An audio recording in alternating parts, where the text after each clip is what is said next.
ஒரு ரயில் போய்கிட்டு இருக்கு. அதில் ஒரு பெரியவர் பிரயாணம் பண்ணிகிட்டு இருக்கிறார்.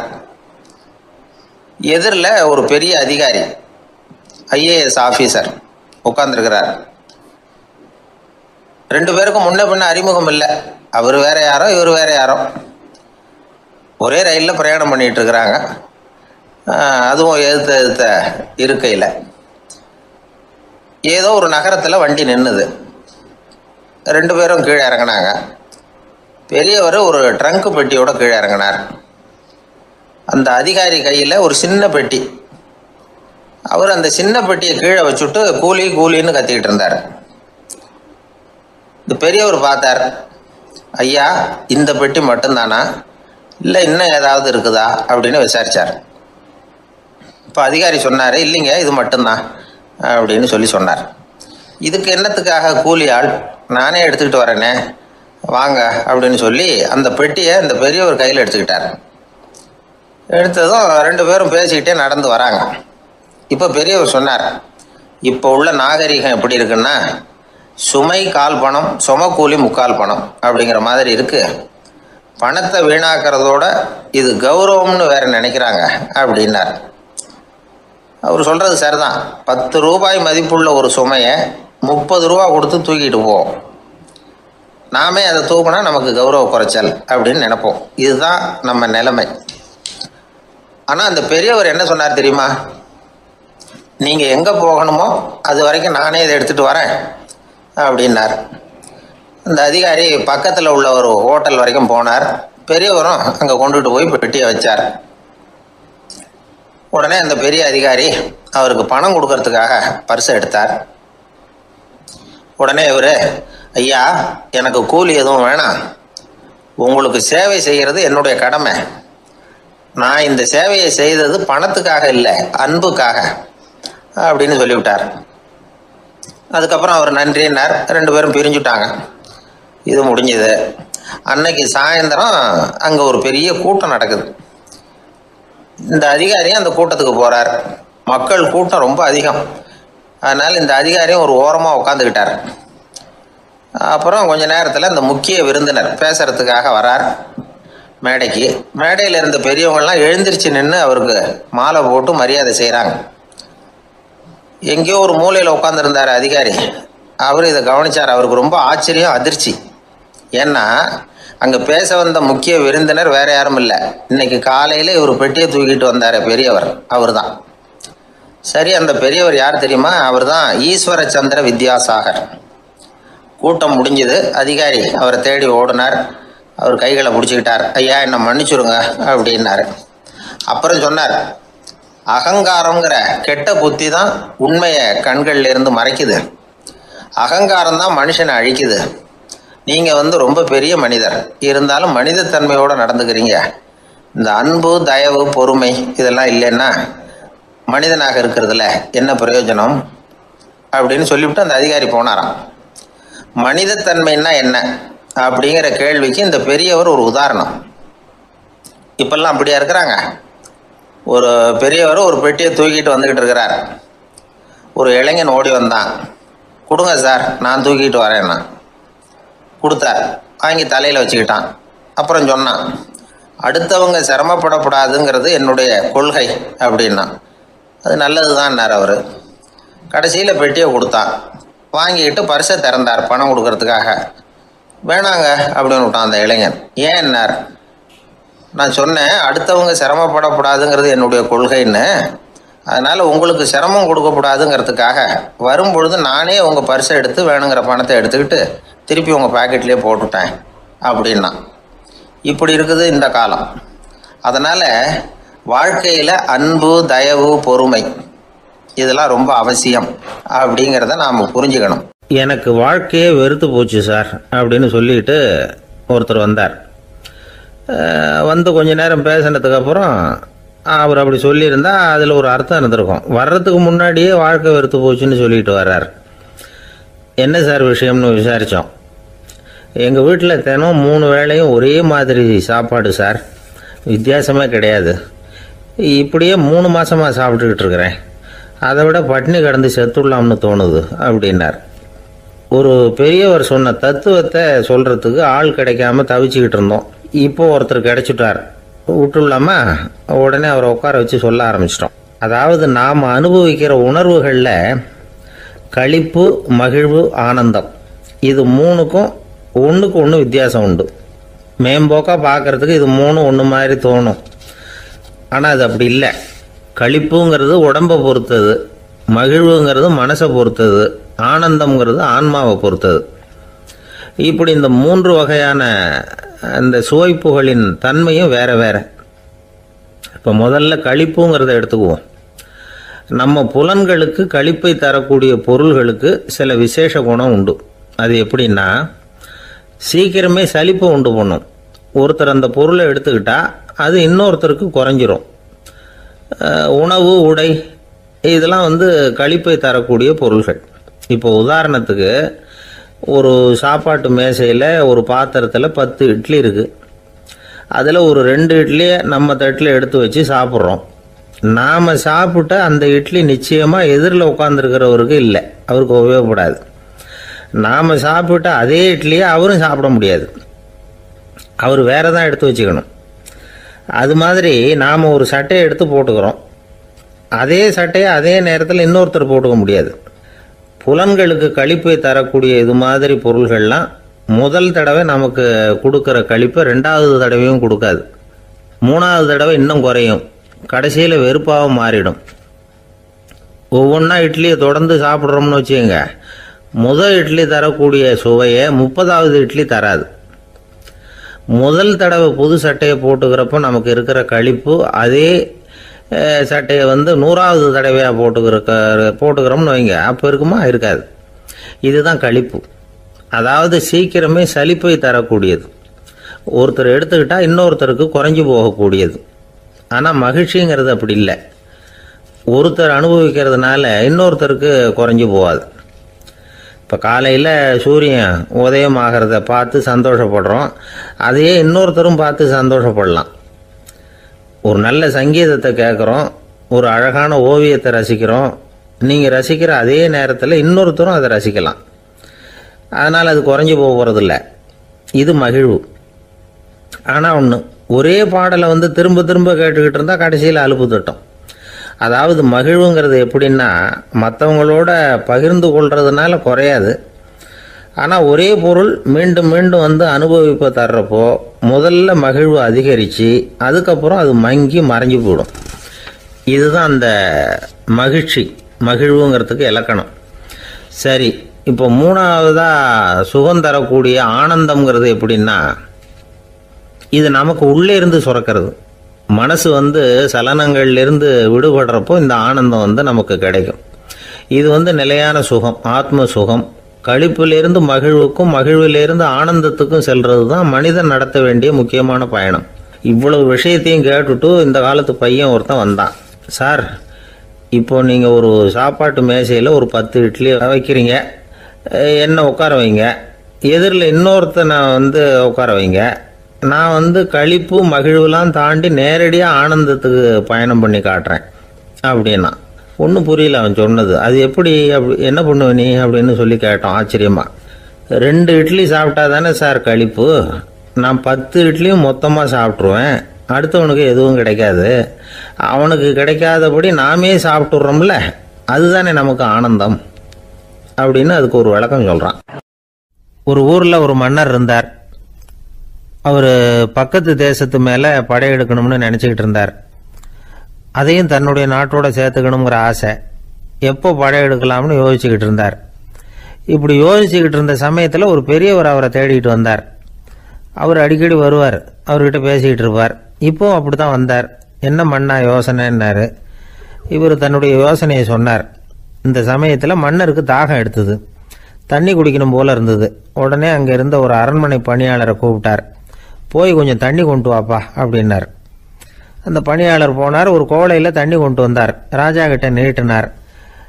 ராஜா அதை வாங்கி குடிக்கிறதுக்காக வாய்கிட்ட கொண்டுட்டு போனார். அந்த நேரம் பார்த்து, மன்னா கொஞ்சம் பொறுங்கன்னார் இந்த பெரியவர். ஆவலோட குடிக்க போன மன்னர் அப்படியே நிறுத்திக்கிட்டு பெரியவரை பார்த்தார். இப்போ அந்த பெரியவர் சொன்னார், மன்னா, இப்போ உங்களை விட வலிமை உள்ள ஒரு சக்தி உங்களுக்கு தண்ணி கொடுக்க மறுத்துடுதுன்னு வைங்க, உங்களை குடிக்க விடாமல் தடுத்துடுது அப்படின்னா இப்போ இந்த ஒரு கோவள தண்ணீரை என்ன விலை கொடுத்து வாங்குவீங்க அப்படின்னு கேட்டார். இப்போ எனக்கு இருக்கிற தாகத்துக்கு என்னுடைய அரசாங்கத்தில் பாதியையாவது கொடுத்து இந்த தண்ணியை வாங்கறதுக்கு தயங்க மாட்டேன்னார் அவர். சரி, இப்போ அந்த தண்ணியை குடிங்கன்னார் பெரியவர். மன்னர் ஆவலோடு அந்த தண்ணியை குடித்து முடித்தார். அதுக்கப்புறம் கொஞ்ச நேரம் தன்னுடைய படையெடுப்பை பற்றி சொல்லிக்கிட்டு இருந்தார். கொஞ்ச நேரம் கழித்து மறுபடியும் இந்த பெரியவர் கேட்டார், மன்னா, இப்போ நீங்கள் ஒரு கோவள தண்ணீரை குடிச்சு முடிச்சுட்டீங்க. இப்போ அந்த தண்ணீர் உங்கள் உடம்பை விட்டு வெளியில் வரக்கூடிய பாதை அடப்பட்டு போச்சு அப்படின்னு வச்சுங்க, அதை வெளியேற்றுவதற்காக நீங்கள் எவ்வளவு செலவழிப்பீங்க அப்படின்னு கேட்டார். மன்னர் யோசனை பண்ணார். அப்படி ஒரு நிலைமை ஏற்பட்டு போச்சுன்னா என்னுடைய அரசாங்கம் பூராவையும் அதுக்கு ஈடாக தர்றதுக்கு கூட தயங்க மாட்டேன்னார். இப்போ அந்த பெரியவர் சொன்னார், எந்த அரசாங்கத்தின் மதிப்பு ஒரு கோவள தண்ணீர் அளவுக்கு கூட இல்லையோ அந்த அரசாங்கத்தை அடையணுங்கிற பேராசையில் மனிதர்கள் தங்களுடைய சகோதரர்கள் கூடவே சண்டை போட்டுக்கிறாங்களே, அதில் ஏதாவது அர்த்தம் இருக்குதா அப்படின்னாராம். மன்னருக்கு இப்போதான் அர்த்தம் புரிஞ்சுதான். மனசில் தெளிவு உண்டாச்சு. தன் மனசுக்குள்ளே உண்டான வெறியை விரட்டி அடிச்சு விட்டார். அதுக்கப்புறம் நிம்மதியாக ஆட்சி புரிஞ்சார். இப்படி ஒரு கதை. உயிருக்கு என்ன விலை கொஞ்சம் யோசனை பண்ணி பாருங்கள். ஆனால் அது இப்போ எவ்வளோ மலிவாக போயிட்டுது, அதையும் யோசனை பண்ணி பாருங்களேன். ஆசை பேராசையாக மாறுது, அப்புறம் அது வெறியாக ஆகுது, அதுக்கப்புறம் பைத்தியம் பிடிக்குது. இந்த காலத்து மனிதர்களுக்கு 2 விதமான பைத்தியம் பிடிச்சிருக்கிறதாக ஒரு பெரியவர் சொல்கிறார். ஒன்று பணம், இன்னொன்று அதிகாரம்.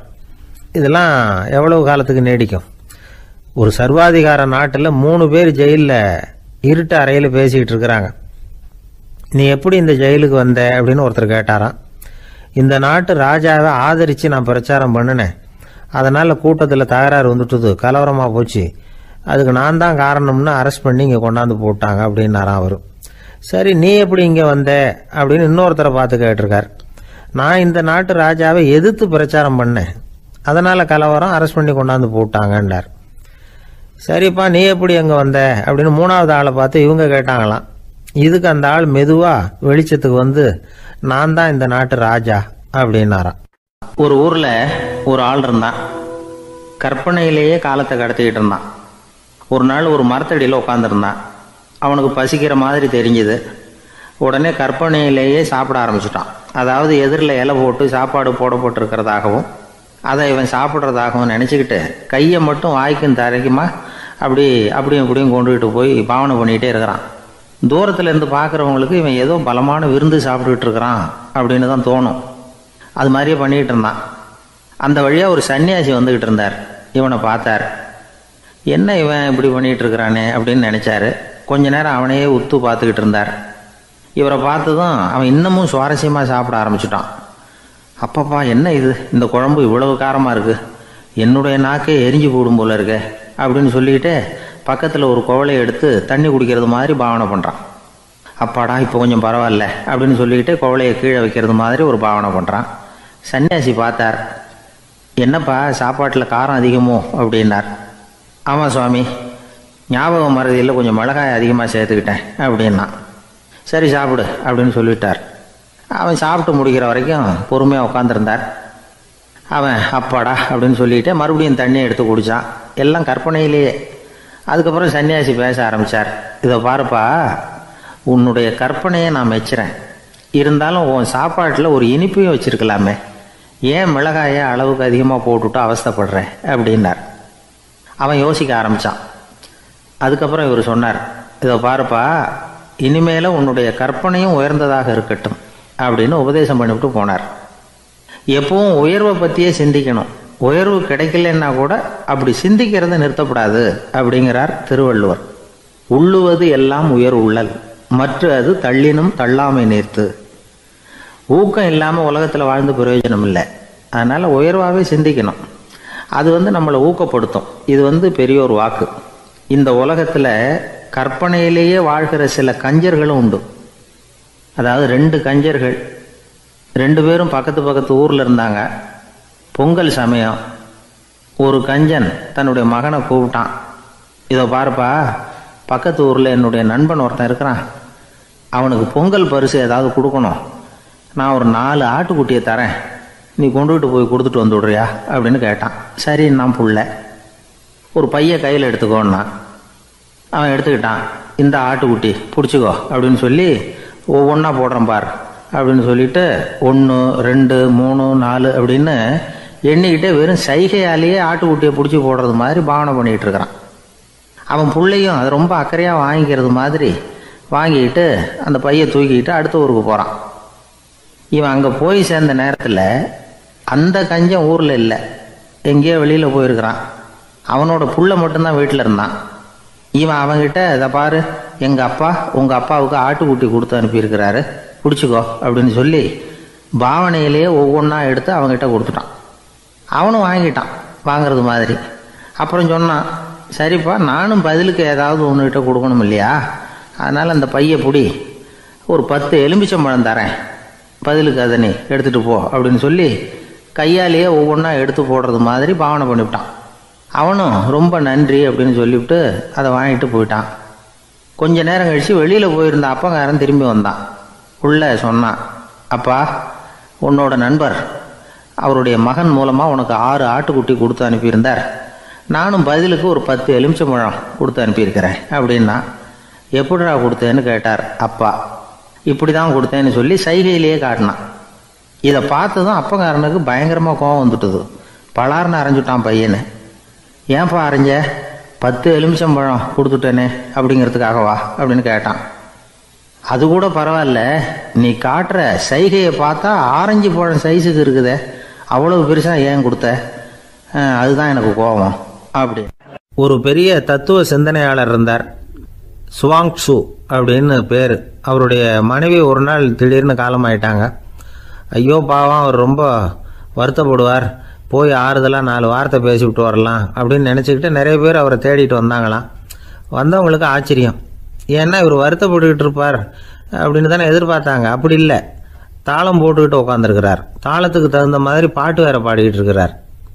என்ன மனுஷன் அவர், கொஞ்சம் கூட கவலை இல்லாமல் இப்படி இருக்கிறாரு அப்படின்னு நினச்சாங்க. ஒருத்தர் துணிஞ்சு அவர்கிட்ட கேட்டுவிட்டார், என்னங்க இது இப்படி அப்படின்னு. அதுக்கு அவர் என்ன சொன்னார் தெரியுமா, இதை பாருங்க, என்னுடைய மனைவி பிறக்கிறதுக்கு முன்னாடி அவளுக்கு உயிரும் கிடையாது உடலும் கிடையாது, அதுக்கு பிறகு தான் உயிர் வந்தது, உடல் வந்தது, அந்த உருவம் வந்தது. இப்போ என்ன ஆச்சு, அந்த உருவமும் உயிரும் போயிட்டுது, அவ்வளவுதானே, வந்தது போயிட்டுது. இளவேனில் காலம், இலையுதிர் காலம், பனிக்காலம், இப்படி பருவங்கள் மாறி மாறி வருது இல்லையா, அது மாதிரி பிறப்பும் இறப்பும் மாறி மாறி வருது, இது இயற்கை, இதுக்காக அழுதா அது எப்படி அப்படின்னாராம்.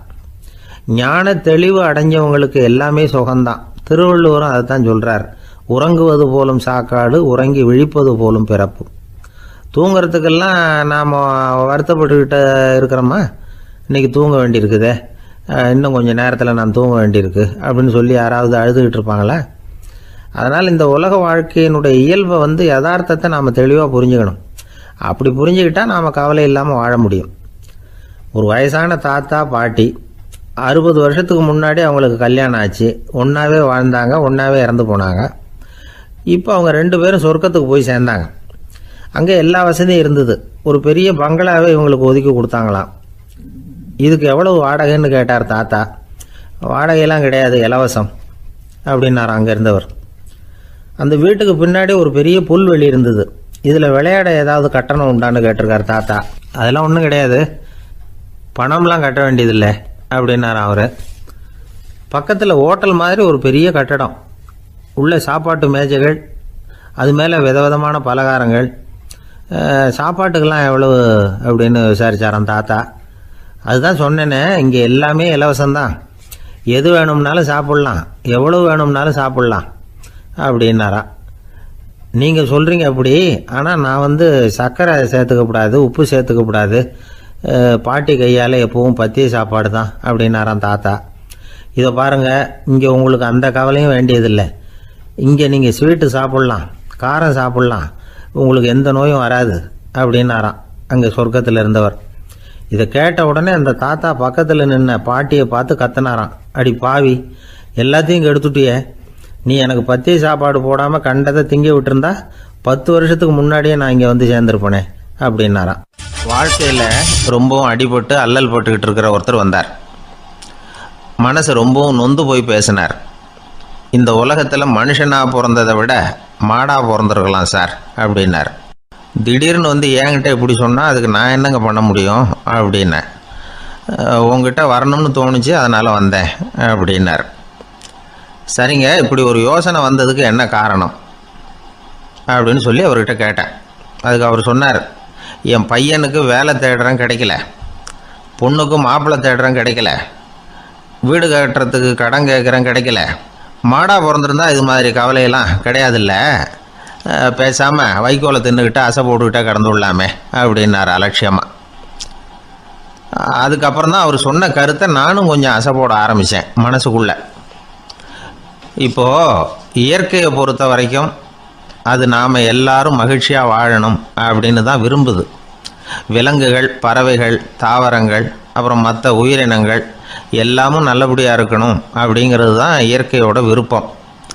அதில் ஒன்றும் சந்தேகம் இல்லை. இயற்கையோட அமைப்பை கொஞ்சம் கவனித்து பார்த்தா அதை நாம் நல்லா புரிஞ்சுக்கலாம். இருந்தாலும் இந்த ஆள் சொன்னதை கேட்ட பிறகு தான் ஒரு முக்கியமான வேறுபாடு புரிஞ்சுது. அதாவது இந்த உலகத்தில் உள்ள முக்கியமான பிரச்சனைகள் 6. அந்த 6 பிரச்சனைகளும் ஆடு மாடுகளுக்கு கிடையாது, மரம் செடி கொடிகளுக்கு கிடையாது. ஆனால் மனுஷன் அந்த 6 பிரச்சனைகளையும் சந்திக்க வேண்டியிருக்கு. சரி, அந்த 6 பிரச்சனைகள் என்னென்ன தெரியுமா? முதல்ல இந்த ஆடு மாடுலாம் நமக்குன்னு சொந்தமாக ஒரு வீடு இல்லையே அப்படின்னு கவலைப்பட்டுக்கிட்டு இருக்கிறதில்ல. ஆனால் மனிதனுக்கு வீடு தேவைப்படுது. இது ஒரு வித்தியாசம். இப்போ 2வது பிரச்சனை என்னென்னா ஆடை பிரச்சனை. ஒரு கோழியோ சேவலோ நாம் போட்டுக்கிறதுக்கு ஒரு சட்டை இல்லையே அப்படின்னு கவலைப்படுறதில்ல. ஆனால் மனுஷனுக்கு அந்த கவலை உண்டு.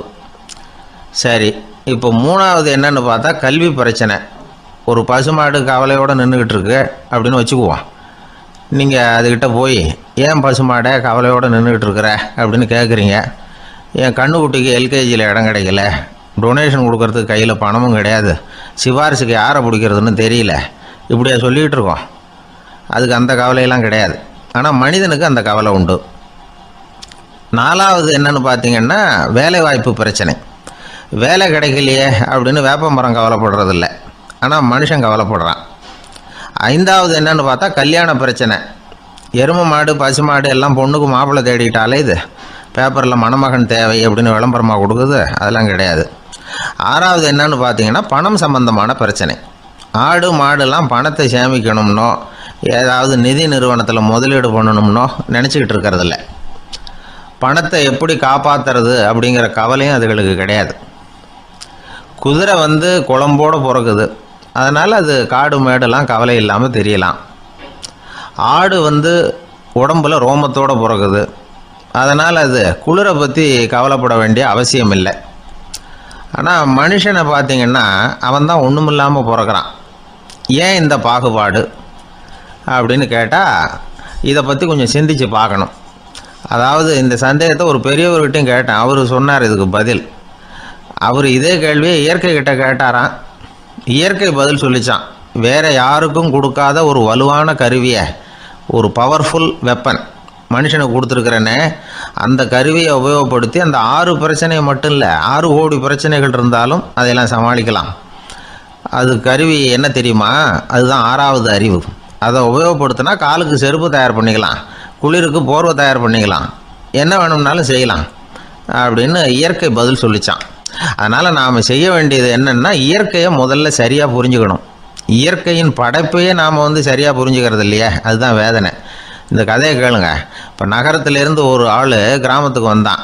அங்கே ஒரு சிறுவன் மாடு மேய்ச்சிக்கிட்டு இருந்தான். நகரத்து ஆள் சொன்னான், எவ்வளோ அழகான பசு, அது சரி இதுக்கெல்லாம் ஏன் கொம்பு இல்லைன்னா. இதுக்கு அந்த பையன் பதில் சொன்னான், பசுமாட்டுக்கு கொம்பு இல்லாததுக்கு பல காரணங்கள் உண்டு. கண்ணுக்குட்டியாக இருந்தால் கொம்பு இருக்காது, பசு வளர்ந்து பெருசானதுக்கு அப்புறம் தான் கொம்பு முளைக்கும், இது ஒரு காரணம். சில சமயம் வளர்கிற கொம்பை எடுத்து விடுறது உண்டு, அது ஒரு காரணம்.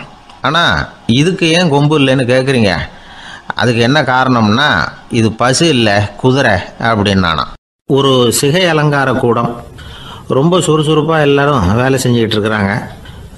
முடிவெட்டிக்க வந்திருக்கிறவங்க நிறைய பேர், எல்லாரும் வரிசையாக உட்காந்துருக்குறாங்க. அந்த சமயத்தில் திடீர்னு கதவை திறந்துக்கிட்டு ஒருத்தர் உள்ளே வர்றார். அவர் ஒரு பெரிய மனிதர், அவரும் முடிவெட்டிக்கிறதுக்காக தான் உள்ளே வந்திருக்கிறார். அவரை பார்த்த உடனே அங்கே வரிசையில் உட்காந்துருந்தவங்க எல்லாரும் எழுந்திரிச்சு அவர்கிட்ட வந்துட்டாங்க. அவரை சுற்றி நின்றுட்டாங்க. எப்படி இருக்கிறீங்க, நல்லா இருக்கீங்களா அப்படின்னு விசாரிக்க ஆரம்பிச்சிட்டாங்க. எல்லாம் முடிஞ்சதும் வந்தவர் கேட்டார், வரிசையில் கடைசியாக இருக்கிறவர் யார் அப்படின்னு கேட்டார். ஏன்னு கேட்டாங்க. நான் அதுக்கு அடுத்தபடியாக உட்காரணும், அதுக்காக தான் கேட்குறேன் அப்படின்னார். உடனே அங்கே இருந்தவங்கள்லாம் என்ன சொன்னாங்க தெரியுமா? நீங்கள் வரிசையில் காத்திருக்கக்கூடாது, நீங்கள் அரசாங்கத்தின் தலைவர், உங்களுக்கு நேரம் முக்கியம், அதனால் நீங்கள் முன்னாடி போங்க அப்படின்னு சொன்னாங்க. ஆனால் அதை அவர் கேட்கல. தோழர்களே, உங்களுடைய கருத்துக்கு ரொம்ப நன்றி. எல்லாரும் வரிசையாக தான் வரணும், அதுதான் முறை. வரிசையில் வரணுங்கிற நடைமுறையை நானும் பின்பற்ற விரும்புகிறேன். நாம் எல்லாரும் சமமானவர்கள் அப்படின்னார். இப்படி சொல்லிவிட்டு வரிசையில் கடைசியாக இருந்த ஒரு நாற்காலியில் போய் உட்காந்துக்கிட்டார். தன் சட்டை பையில் இருந்த ஒரு செய்தித்தாளை எடுத்தார், படிக்க ஆரம்பிச்சிட்டார். ஆனால் அங்கே இருந்தவங்களால இதை பார்த்துக்கிட்டு சும்மா இருக்க முடியல. ஒருத்தர் எழுந்திரிச்சு வந்தார். ஐயா, இப்போ என்னுடைய முறை வந்திருக்குது, நான் தான் போக வேண்டிய முறை. உங்களை இங்கே காத்திருக்க வைக்கிறத விட ஒரு 5 ஆண்டுகளுக்கு கூட நான் முடிவெட்டிக்காமே இருந்துட முடியும் அப்படின்னார். அவர் மறுபடியும் சொன்னார், ஐயா, நீங்கள் வரிசை முறையை தாண்டி போக விருப்பப்படல, சரி, ஆனால் என்னுடைய முறையை மாற்றி கொடுக்கறதுக்கு எனக்கு முழு உரிமை இருக்குது. இதுக்கு பதிலாக உங்களுடைய கடைசி இடத்த நான் எடுத்துக்கிறேன், இதை நீங்கள் மறுக்க முடியாதுன்னார். அங்கே இருந்த மற்றவங்களும் இதை ஒரு மனசாக வற்புறுத்த ஆரம்பிச்சிட்டாங்க. அந்த பெரிய மனிதர் பார்த்தார், சரின்னு கடைசியாக ஒத்துக்கிட்டார். அவர் யார் தெரியுமா? அவர் தான் மாவீரர் லெனின். ரஷ்யாவில் கிரெம்ளின் சிகை அலங்கார கூடத்தில் தான் இது நடந்தது. எல்லாரும் இந்நாட்டு மன்னர்கள்னு வாயளவில் பேசுறதுல என்ன பிரயோஜனம்? நாம் எல்லாரும் சமங்கிறத நடைமுறையில் கடைபிடிச்சி காட்டினவங்க கொஞ்சம் பேர் தான். அவங்களில் ஒருத்தர் தான் லெனின். வரிசையில் நின்று வர்றதுங்கிறது ஒரு சிறந்த பண்பு, உயர்ந்த பண்பு. இன்றைக்கி பல இடங்களில் அது நமக்கு தேவைப்படுது. ஒரு ரேஷன் கடை வாசல், கடை திறக்கிறதுக்கு முன்னாடியே எல்லாரும் வரிசையில் நின்றுட்டாங்க. கடைசியாக வந்த ஒருத்தர் கியூவில் முன்னாடி போகிறதுக்கு முயற்சி பண்ணுறார். ஏற்கனவே நின்றுட்டு இருக்கிறவங்க அவரை முன்னாடி போகிறதுக்கு விட மாட்டேங்கிறாங்க. கடைசியாக போய் நில்லையா அப்படின்னு எல்லாரும் கத்துறாங்க. அது அவர் காதில் வாங்கலை. முண்டி அடிச்சுக்கிட்டு முன்னாடி போகிறதுக்கே முயற்சி பண்ணிகிட்டு இருக்கிறார். எல்லாரும் சேர்ந்து அவரை வலுக்கட்டாயமாக இழுத்து கொண்டாந்து பின்னாடி கொண்டு போய் நிறுத்திவிட்டாங்க. நிறுத்திவிட்டு சொன்னாங்க, இதை பாருப்பா, நாங்கள் இருக்கிற வரைக்கும் நீங்கள் முன்னாடி போய் எதையும் வாங்க முடியாது, தெரிஞ்சுக்கோ அப்படின்னாங்க. இப்போ அந்த ஆள் சொன்னாராம், நான் இங்கே பின்னாடி நிற்கிற வரைக்கும் நீங்களும் எதுவும் வாங்க முடியாது அப்படின்னாராம். ஏன்னு கேட்டிருக்கிறாங்க.